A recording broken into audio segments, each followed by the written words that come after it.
All right, are you guys ready for your first celebrity guest today? Woo! Also having an interesting day, may have gotten in a small car accident on the way here and still made it. Please welcome out from the Thermals, Mr. Hutch Harris!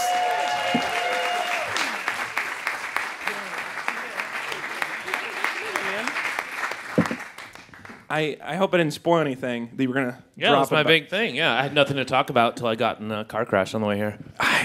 I'm glad you're okay. This really happened. I'm not like, this was a comedy of errors. I crashed my car coming to this show. 40 minutes ago. Yeah, Everyone and then you is took a fine. cab and completed the trip. Just called a cab. I don't like to use the word hero lightly. Go ahead. But you're a hero, Hutch. I saved myself and the car. I'm glad you're here. I'm really glad you made that. Thanks for having me. This is such a thrill for me. I've been a fan of the Thermals for a very long time. Thanks. And I'm so excited to talk to you. Let's start here.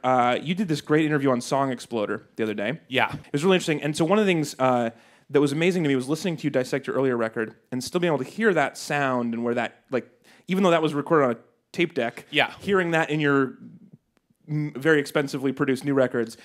Well, the funny thing is the first record was recorded on a cassette machine, and I just had this old crappy mic that I ran through, and I loved it had like a real like distorted kind of dirty sound. Yeah, it sounds really interesting. So we went to a fancy studio, and I just asked the producer, I really like this sound. Can I just bring the cassette machine and this old crappy mic and just sing through this rig?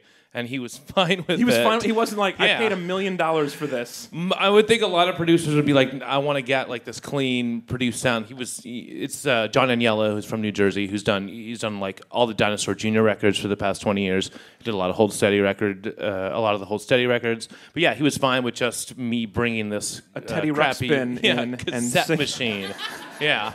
So really the sound has barely changed. You're just like paying more money for the same sound. And what else? What is there? So you were doing that first record by yourself, though. You played all the parts.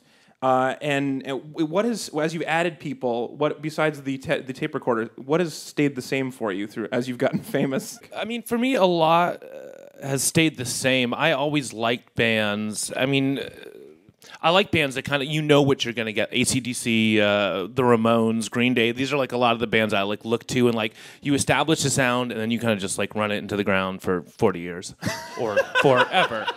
You don't need to evolve or change. You just find what works and do it. How close are you to the ground? Pretty close. A couple inches below, yeah. Well, one of the things I want to talk, let's do this. One of the things I want to talk about that I think is really interesting that both you and Kelly are doing is that you're both, I would describe you as creatively, fiercely independent. Yes. Is that fair? Yes. So you sell records and merch directly to your fans. Yes. And that is how you are making a living. Partly. Yeah, that's a part of it. Yeah. That's a part of your living. Yeah. Why is that important to you? How did that come about, and why do you keep doing it that way? I think people like that. If people know that they're buying a record directly from the band, as opposed to, you know, a lot of the like free downloading and everyone just getting into this mindset where you don't pay for music, you just get music for free. I think a lot of people, there was a conception that you know, record companies are really the ones making all this money off bands, so why should we pay for records because the money's not going to the band? So, you know, if you look at like people's Kickstarters and stuff like that, like people do want to give money to artists that they like. If you can just make like a, you know, old-fashioned capitalist transaction, so that selling, way people will give you money without anything, you know, with no return these days. Yeah. So yeah, it's old-fashioned. That's the Kickstarter model. You give me money, I'll give you a record. Like, how about that? As better. opposed to just give me money to what make if you a record. maybe give me a T-shirt if this works out? Sure. I like that deal. Sure. Yeah, that's okay. Why? So does that also make? Do you think that's cutting down on people stealing from, like, pirating the record? Because then it's like, I'm stealing directly from you instead of buying directly from you. One of the most common things, people will meet people at shows and they'll be like, "Oh, I love you guys. I've downloaded all your records for free. I'm sorry," and they're like kind of apologetic about it. But they don't not like, enough. give you $30 or something. No. Yeah. What do you say to somebody who does that? Thank you. That's very professional of you. What do you think when that happens? Instead? I mean, you're not going to get mad at someone, and it just me personally, I don't ever have to feel guilty about downloading someone else's record for free because I've provided so much free content. But that's, you know, for me. You've banked credits from the Bank of Kazaa. Yeah. That's old school. They're coming back. Yeah.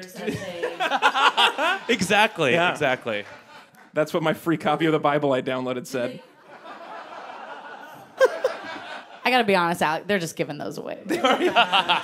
So, they bought tickets to the show, so that's at least something. Yeah, they're financially supportive in other ways, I think. Yeah, and I'm not usually whining about people not buying records. Like, yeah. I was asking you to whine about it, yeah. It's like sort of the model of comedians doing podcasts for free, and then it's like, come to our shows and buy stickers. Yeah, I mean, you still get huge turnouts at your live shows. You just did Project Paps. Did that yesterday. Big Yeah. festival. Repping the project right Still. now. Yeah. I'm just a shill for life now. Yeah, it's that's just a normal... Oh, that's good. I was there going, this is nice, but if I wasn't here getting paid, I would just hate this. Were you like, this tasted better when it was an American craft beer? It tasted better when it wasn't $4. Well, Oh my gosh. Is that how much they cost? it's a lot for a Paps, right? it's a Russian company now. They have to get their money's worth. They That's need. Like, I've it's like heard $1 they million need money. rubles. They do need money. They probably don't even have it. They don't call it a blue ribbon there anymore. It's all. It's don't know worthy of what a they ribbon, call but it. everyone gets Yeah. Did someone say red ribbon? It is a red ribbon. That's a good answer. So in addition to doing your music and playing these festivals and selling records directly to people, you also sometimes do art shows with cats in space. Well, I do collage, which all the Thermals record covers I've done. Right. And they're all collage because it's the easiest art form. Because all you do is take stuff that other people made and just paste it in a new setting. I'm sure there's a metaphor in there for all art, but I don't know if that's... Yeah, well, I mean, I could say the same thing about the songs I write. Yeah, I wouldn't say that, but you could. Yeah. But like a photographer is like, there's art, and I just got in the way of it with my equipment. Yeah, it was existing. You didn't make that thing. You just happened to... Yeah. Yeah. You just noticed art. Anyway, so you're... did you start just for the albums, and then you decided to make it into shows, or were you doing collage art before that? I was... kind of. Our first record was Sub Pop. Sub Pop has really good in-house artists, but they were all kind of busy doing other stuff, and they asked someone else to do it, and what he did we really didn't like, and the deadline was about like 2 or 3 days, and so I just kind of made something really quickly, but then I was so glad I did, because for me it's way more personal. Like, it represents like something that I made with another thing that I made, so it makes more sense. And then how did you go from that to like actually putting together a gallery? They're not all cats in space, right? But No, I did a Some show of them called are. Meat Men, which is men made out of meat. All men figure. are made out of meat. Seriously. You said it. If you're in the mountains long enough. What? that started out like a great sex joke, and it turned into a really dark joke. So you do Meat Men. Yeah. I mean, collage was just something when we have. I like to stay busy when there's downtime with the band. And what's your next thing with the band? What's the next thing that's not There's downtime? Nothing. There's nothing. I'm here to plug nothing.